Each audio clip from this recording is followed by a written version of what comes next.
This is a simple tip, but when I learned this, it changed everything. And that is, you gotta shift from how to who. Now I'm gonna explain what I mean by that, but this is how billionaires think.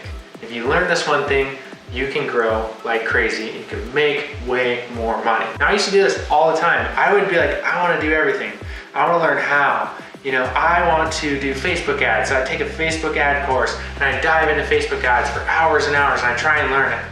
But I'd only get so good. It's when you shift from trying to do the how and shift to who. Who's the expert that already knows that thing that I can hire to do that thing? Who is the person who does that thing way better than I could ever do that, even if I spent all the time doing that? Who can you bring onto your team to outsource something that is taking your time, to buy back your time so that you can do what you're best at, to do the things that you love, to pour more into your why, like the heart behind your business, behind whatever it is you're doing. Now, this is why this is so important. It's because money versus time. Money is replenishable, right? It comes back, right? It's replenishable. This is my recycling sign here. I'm gonna do it better. Okay, that's horrible. Those are horrible arrows, but money is replenishable, right? Like every month you spend money on stuff, your money's gone, but then it comes back, right? You're surviving through life somehow. Money is replenishable, but time is not. Time is not replenishable, so it's your most valuable thing that you need to protect. And when you learn to buy back your time, you might spend a little bit of money, yeah, but it's gonna free you up, like I said, so you can do more things that make you more money. Now, I actually did this recently with Airbnb. We rent out a room upstairs in Airbnb, and we used to be like renting the room out, and then we would go and clean it, and then renting the room out. And at first I was stoked. I was like, hey, I'm getting paid to like clean this room. This is awesome. But the cleaning was taking a lot of time, and I was realizing, you know what, like cleaning this room isn't making me any money. It's not the best thing that I do. I can actually hire someone to clean this room for $10 an hour, a high school student who's stoked to make some money, extra money on the side, and then we can rent this room out more, and I'm not worried about it taking up my time where I have to clean that room. So that's how I was able to increase income on this one little thing, but I've applied this to all areas of our business. We find the who's that do the thing.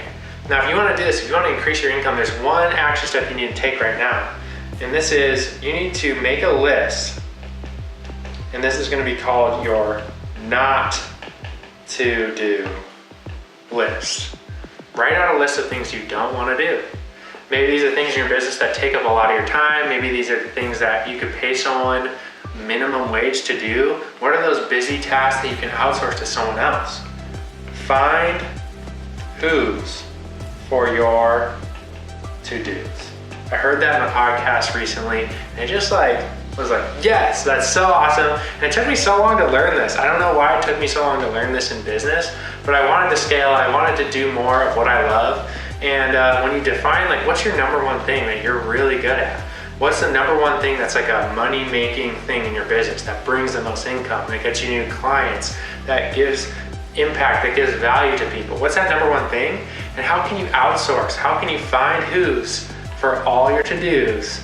For everything else, you can free yourself up more to do that one thing.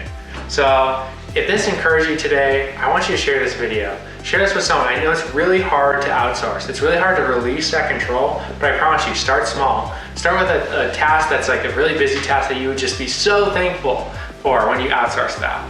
Track your time, honestly, like track your time throughout the day, see all the things you do, and then like circle the ones that you're like, hey, I can have someone else do that. I can have someone else do that.